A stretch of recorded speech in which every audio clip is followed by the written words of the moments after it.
A few cryptocurrencies, including XRP and HBAR, have begun to gain traction, and I'm sure many of you are wondering why.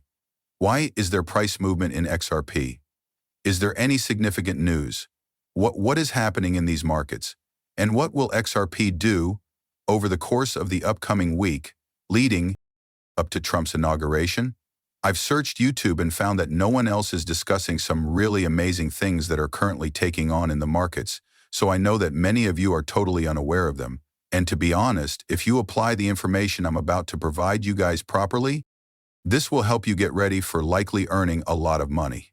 Because there are so many fascinating market variables going on at once, I want you all to pay close attention. And I'd like to begin with this, shall we?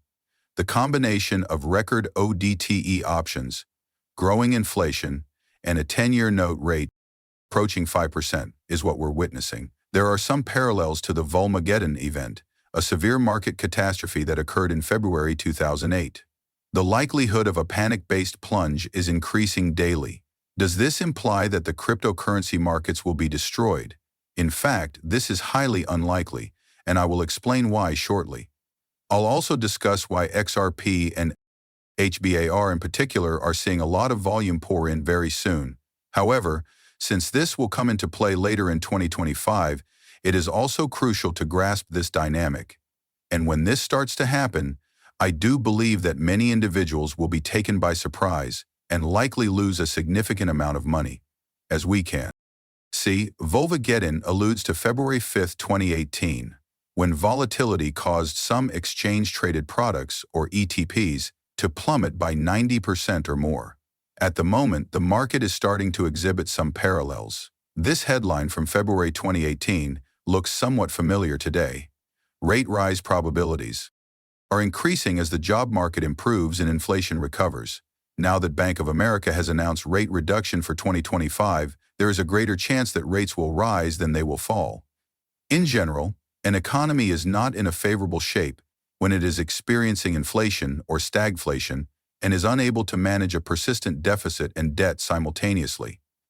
The United States of America isn't in a particularly precarious situation at the moment, but I'll discuss some positive news shortly. As we can see, the minutes of the Fed meeting that were made public on Wednesday successfully criticized Trump's future policies. Changes to trade, immigration, fiscal, and regulatory policy are carefully noted by the Fed. It is anticipated that the tax cuts that prompted the Fed to raise rates in 2018 will be extended. Thus, we're about to enter a pretty fascinating dynamic. It appears that the Fed will likely keep raising rates and we will be in a bull market with plenty of money and liquidity. What does this really mean then? The interest rates that many banks provide for credit cards, mortgages, and auto loans haven't decreased at all when you look at them closely. They've maintained them at a high level. Therefore, the Fed is stating that this has less of an impact on the market than many people think. Since the banks are independent organizations which many people don't really comprehend, they are actually doing what they want to do and aren't even paying much attention to the Fed at the moment. Having stated that, we may observe that the money market funds have recently recorded an extremely bizarre occurrence. It is the largest influx since the previous bull run in April 2020. As you can see from this chart, inflows into these money market funds are typically a very good predictor of the direction of the market. To put it another way, things are going to get really weird when we start seeing these extremely high numbers like what we saw back here shortly before 2021. The market is currently pricing only 2 rate cuts for the full year of 2025, down from the 6 that we were anticipating back in September. As a result of the Fed's rate reduction forecasts sharply declining due to rebounding inflation, U.S. money market fund assets thus reached a record of $6.9 trillion, indicating that longer-term growth is now formally back in full force.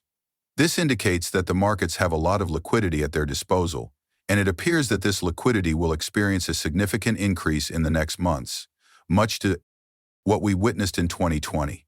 As a matter of fact, we may soon be witnessing all-time records that surpass even 2020.